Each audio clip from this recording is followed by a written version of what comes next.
Welcome everyone to Final Fantasy XIII, and thank God I have managed to finally put this one to bed.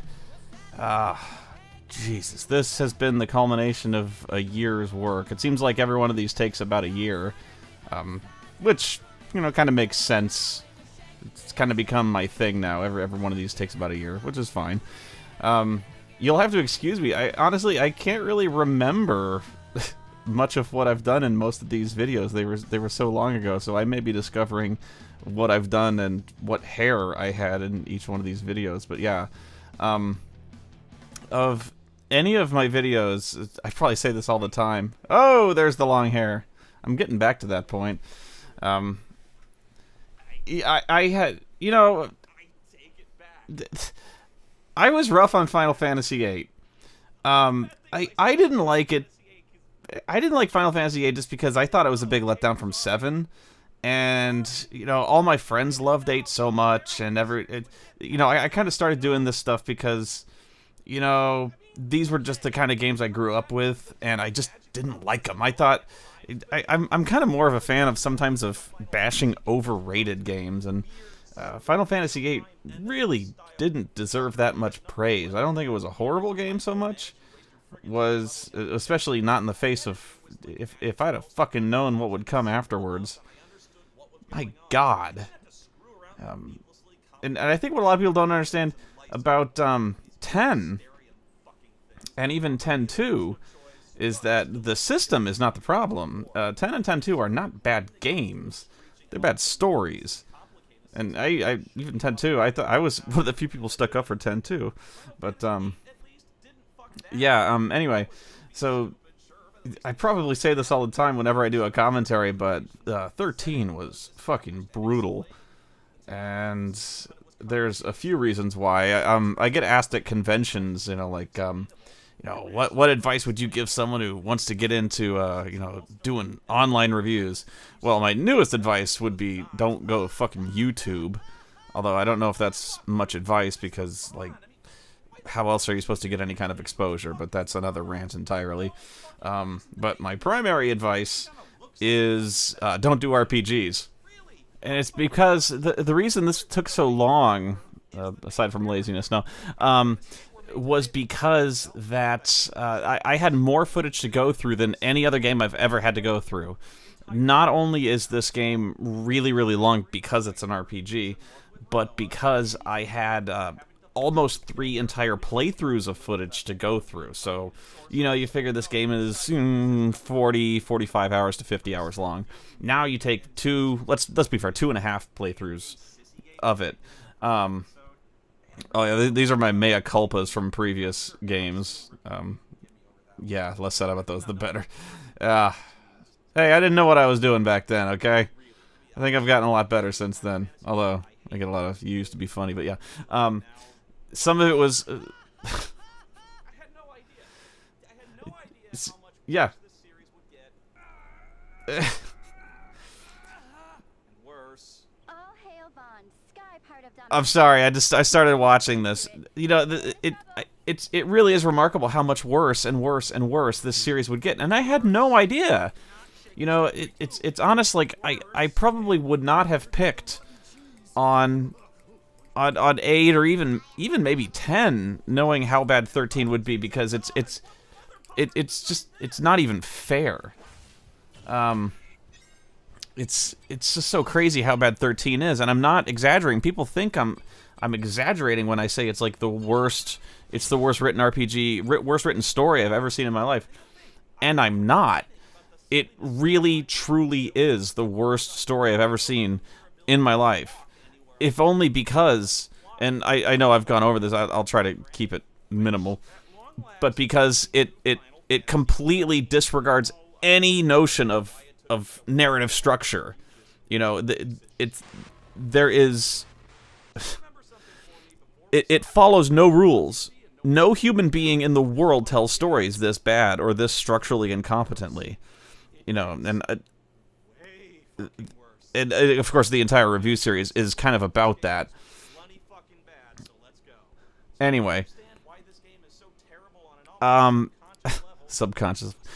So yeah, I had a ton of footage to go through. Some of it's mine from a long time ago, which is why if you see footage that doesn't look very good, it's probably mine. And it's incomplete. So I only got to a certain point. Most of it is from Sean Faust's playthrough. He's been very good in getting me a great deal of footage from, like, 10.10.2, and this one. And I believe he got me 13.2 as well. He's been very good about that. Some people have taken that to mean I haven't played these games, which is very untrue. God help me, I've played these games. I had to play 13. I had to play it through further to the end, which meant I had to play the first half of it again, which sucked my ass. Part of what Sean did for me was he got me he got me the data logs. He got me Yeah, Leona Lewis is not J-pop. Some of you were very, very happy to point this out.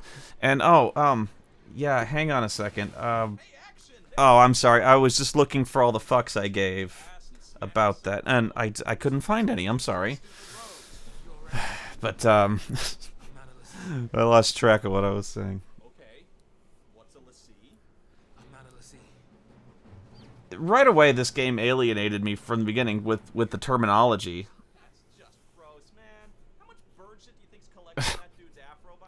It really must smell. Right away, the terminology they use in this game completely alienated me. I didn't even know what they were saying.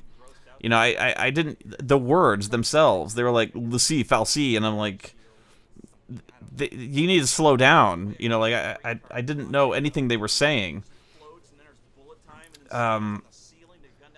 But I was really excited to see all this shit Lightning was doing, because she's flying around, she's doing the slow motion, and so a lot of people thought I was exaggerating about this shit, kind of obsessing over, like, the GravCon and shit like that, playing with the rocket launcher and stuff like that, and I'm not, because I really wanted to like this game, and people would laugh at me. Like, I went to Finland, and I tell them, I go to most conventions, really, and I tell them, like, I know I'm the Final Fantasy hating guy, but I do not go into these games wanting to hate them. I want to like them. I would love to come on camera and say, like, finally, they fucking got it right. But, this game looks fucking gorgeous, and the action to start off looks so great, but you don't get to do any of it. So, you get these toys they show you, most notably the GravCon thing, which, by the way, I don't even... somebody had to show me a wiki entry online to even know what the word GravCon was, because I don't think they fucking mention it one time in the game, and if they do, it's obscure. I love these terms, the Manasvin, Anna, Tavapat. Is that a country? Is that a person? I don't know what. But yeah. Look at the size of this fucking thing. It's the size of an 18-wheeler, man. She's what, 5'4" top? But that was what really bothered me, was the GravCon thing that Lightning had, was they introduced this thing, and then they just drop it. One of my favorite clips in cinema history. They introduced this really awesome Matrixy thing, and they're like, look how cool this is. And fuck it. Somebody told me that, well, you can see it's clearly broken when Saz, like, jumps on her and tries, when she jumps off that height and jumps on her. And I'm like, well, it's not clearly broken. She kind of snaps twice and gives up on it. And I'm like, when I first played the game, I didn't know it was clearly broken. I was like, oh, well, maybe it's overheated. Maybe it's kind of, maybe it's on the fritz or something like that. But I'm like, okay, well, if it's clearly broken, so fix it. And I keep going back to Snow's Supercoat, which also apparently has a GravCon, and also I had to go to a wiki entry to figure out that it had such a thing.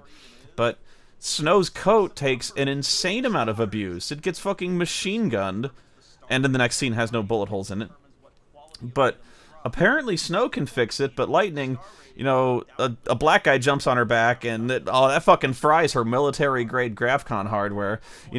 You can jump You can jump off a fucking, 7,000-foot overpass, fall at terminal velocity, and land without any harm using a GravCon device. But no, some black dude jumps on your back, and fuck it, the GravCon's shorted out. You can never use it again. It's toast. And that's where I really think either A, the writing was just so bad they either forgot about it, couldn't figure out a way to write it in, or I don't know, one hand didn't know what the other hand was doing, and they forgot or couldn't code something interesting enough to put in the game. Any way you slice it, though, it's just incompetence. One of many examples.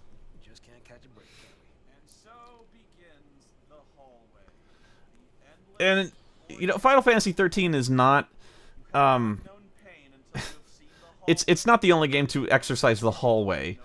A lot of games use the hallway, but very few games, except Final Fantasy, have you so shackled to the hallway. I really hate it when you are outside, especially when you're outside and you're in a hallway. A lot of games do that. Like if the Bureau, the XCOM the Bureau, you're always in a hallway, even when you're in a town. Like when you're trying to rescue hostages from a town, you're in this big town and you're in the streets and there's intersections and stores and stuff like that. You're in a hallway. You can't go in any of the stores except the one you can go in. All the roads are blocked except the one way you can go. You're in a hallway. I hate that, but for some reason, Final Fantasy XIII, I was like, it's just a hallway, and it was really early on that I started to realize that you're just running down a freeway. Immediately you're running down a freeway, and occasionally the path would branch out for 30 feet. You get a treasure chest, right back to the hallway. Yeah, I obsessed over the save point / stores, but this was another big problem that it wasn't just me that had a problem with this. A lot of people had problems with the the immersive world-building nature of this game, where you were just running down a hallway. There were no towns, there were no cities. You couldn't go into an item store. And sure, this is a lot more streamlined, this is a lot faster, but and yet there's something there's something familiar about going into a store, going into the weapons store. And the reason that's comfortable is because it makes sense. It makes sense to go into a specific store where there's weapons. This just seems so alien and bizarre. Going to this floating thing that's there for no reason, ordering it, and then it just materializes? I don't know what. And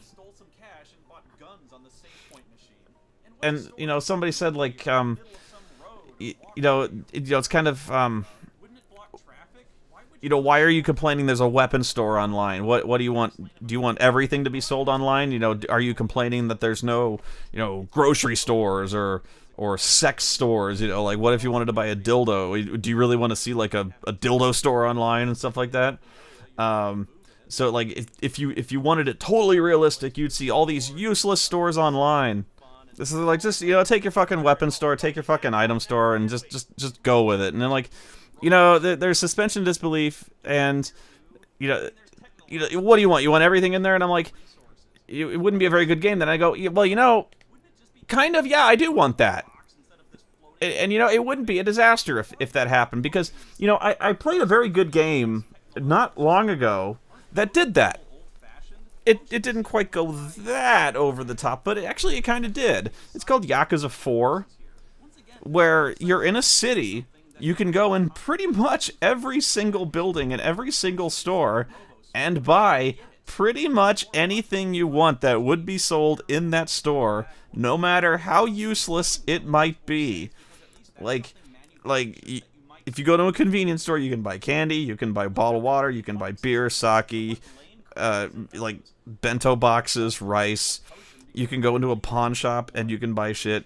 You can go into any restaurant. You can go into you can buy sushi.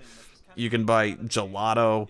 You can buy blow-up dolls, which are virtually useless. You can make a weapon out of one, which is just a goofy weapon. But you can buy a fucking blow-up doll. You can buy pretty much anything. So I'm like, is that game a disaster? No, it's actually kind of charming. It's a little out of place. It's a little goofy, but that's Yakuza 4. It's unnecessary, but what I'm saying is, it wouldn't have been the end of the world, and yet this would, that game actually had a lot of the entire point of the, not the entire point, but a big part of that game was how immersive that game was in getting you into that city, or at least getting you into that setting. Now, the big downside of that game was you got jumped every 2 blocks by fucking Yakuza gangs who didn't like your hair. But you follow my point, was, there's so many games out there, even like GTA games, even today, where it feels kind of hollow. It feels like you're driving down a fake city where, you're driving down a road and like you can't go in any of the buildings. They're just like facades. Where in fucking Yakuza, you can go pretty much anywhere you want. It was shit like this that just drove me nuts, though. You've got a guy who punches things, and you got a guy with a jetpack and a gun, and they can't seem to figure this out.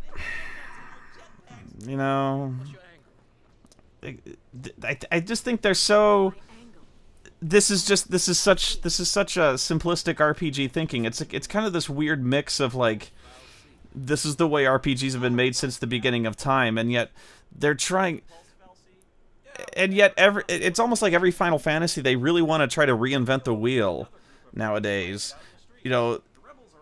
They really, really worked hard to change everything about this combat system. The paradigm system was unlike anything we'd ever seen before. This was fucking wild when we first heard about the paradigm system. Fucking snow.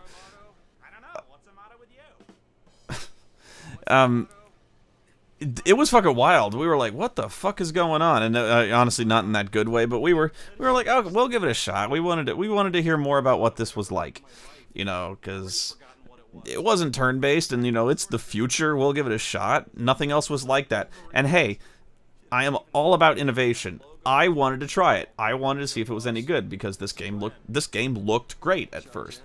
So it honestly looked really complicated. And it's not, but because you don't really do anything, but like it looked really complicated. But real heroes don't need plans.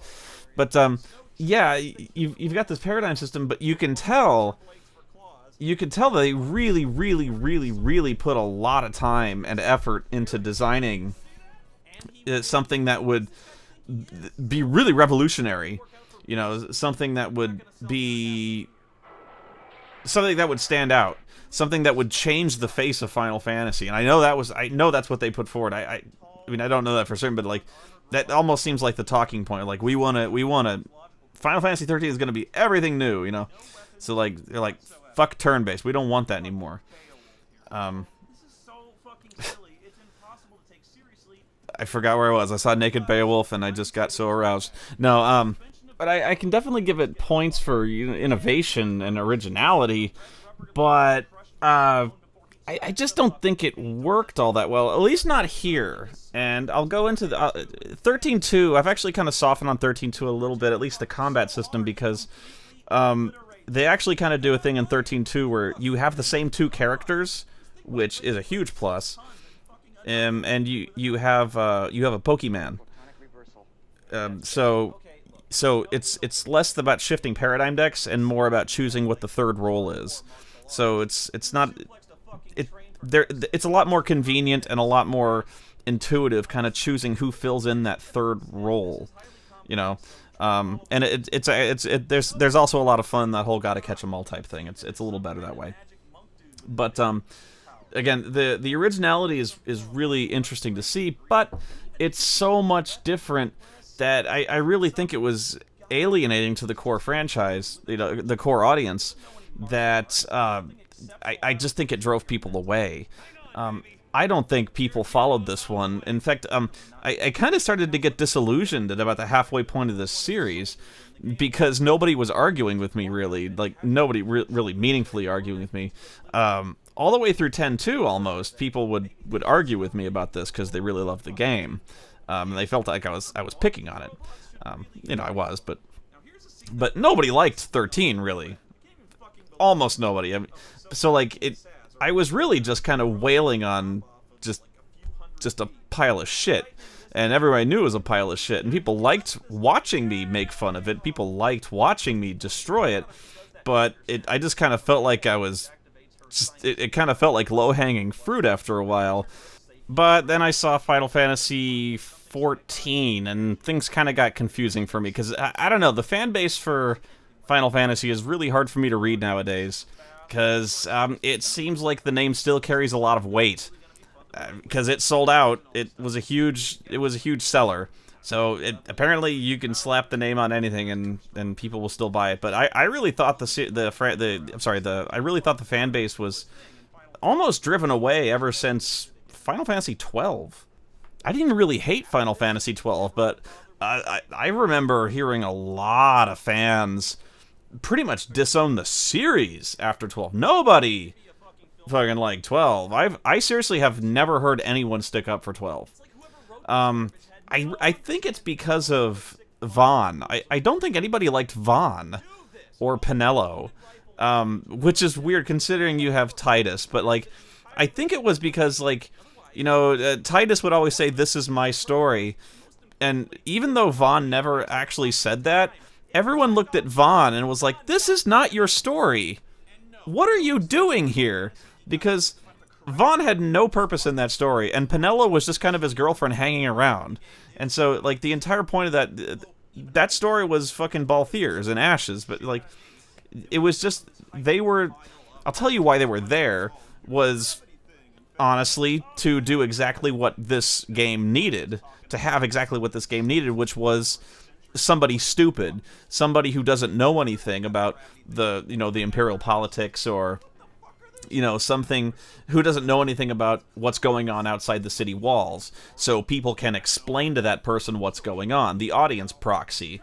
So in this game, though, that person doesn't exist. There's nobody that people can explain things to. You know what I mean? So when when the characters in this game talk about a l'Cie, they all know what everyone's talking about, so it never has to be explained. There's no exposition.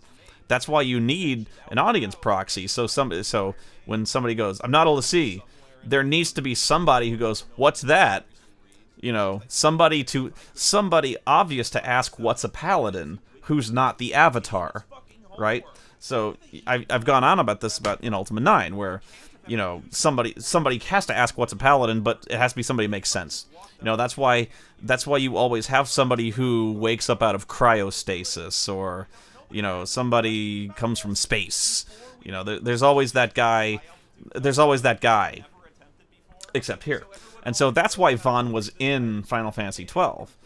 Except at about the 1/10 point of the story, we didn't need him anymore, because once we had the setup, we pretty much had everything pegged. We're like, okay, that's the princess, that's the sky pirate, this is where we are, and that's the bad guy. We can roll now, And there's bunny people, right?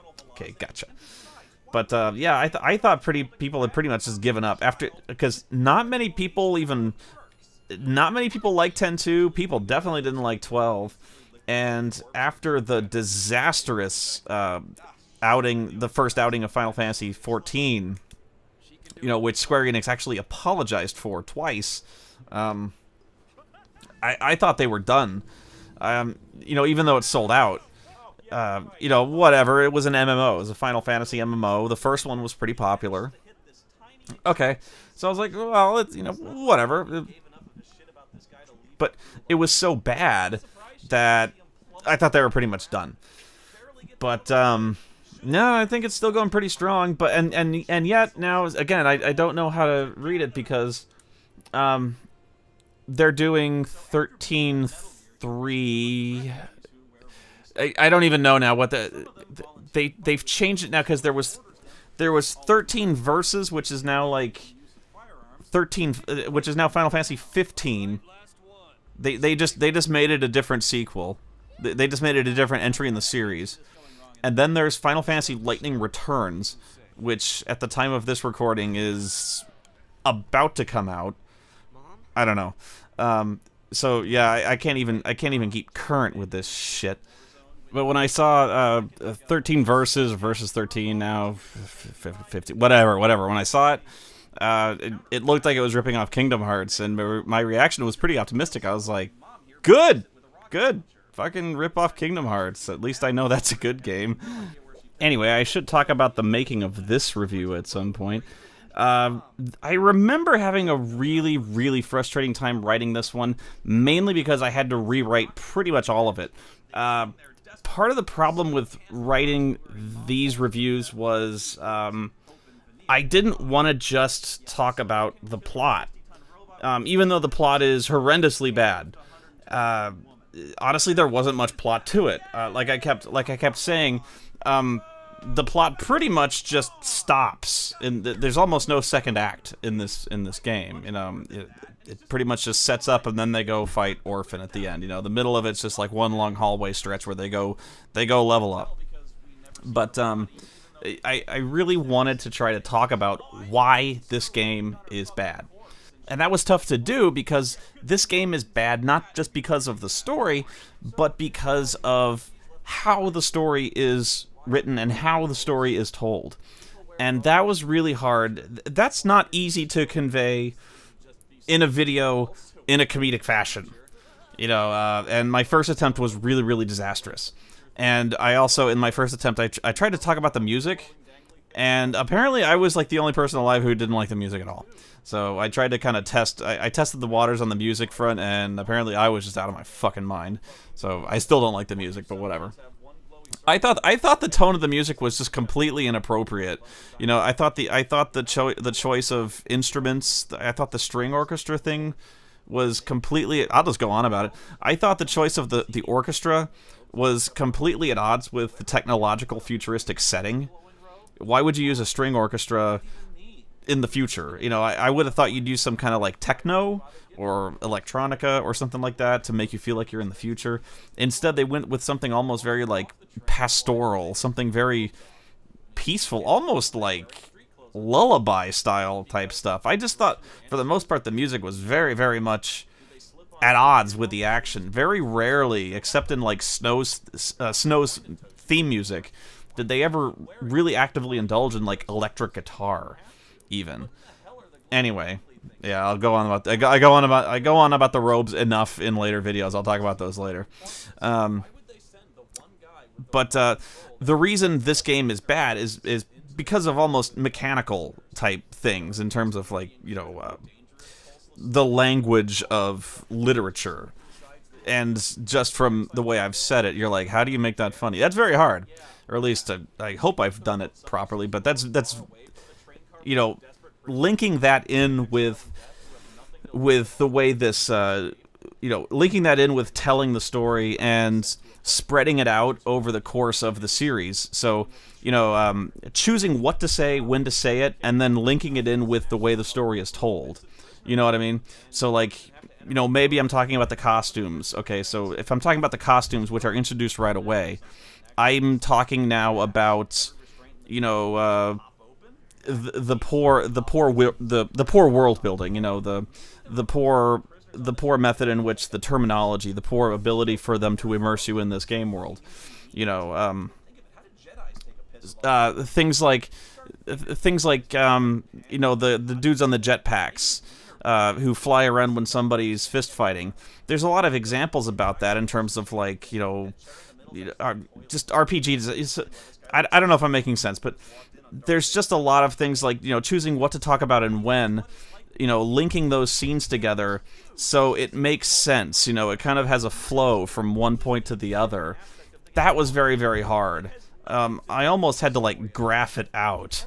You know, to go from one review to the next, just to try to make it to keep it encapsulated in like under a half hour, and to keep the story going, and not to bog it down in like in overly dry almost academic speak. And sometimes I think I did that well, and sometimes I don't think I did that too well. Because, again, I'm talking about sometimes kind of abstract stuff. Talking about... again, talking about the notion of, like, the audience proxy, stuff like that. I'm just flat out, like, just telling you what that is. That's hard to make funny. I do what I can, but when I'm talking about how this shit is almost experimental, these things don't have a beginning and end. That's not as...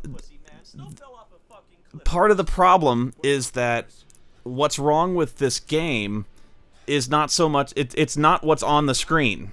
Okay, that's what I'm trying to say, is what's wrong with this game is not the shit that's on the screen. It's what's on the page. It's been translated to the screen, and it's plenty stupid, but I have to explain to you what's on the page and how it got there. You know what I mean? So that's very hard to... That's what's hard to explain and make funny.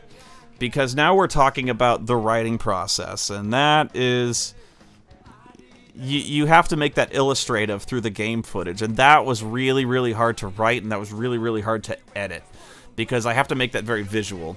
So, very strange, very kind of experimental style of writing for me. I'm making myself sound way smarter than I am, but that was hard for me, so that was a very slow process, but I will see you guys in part 2.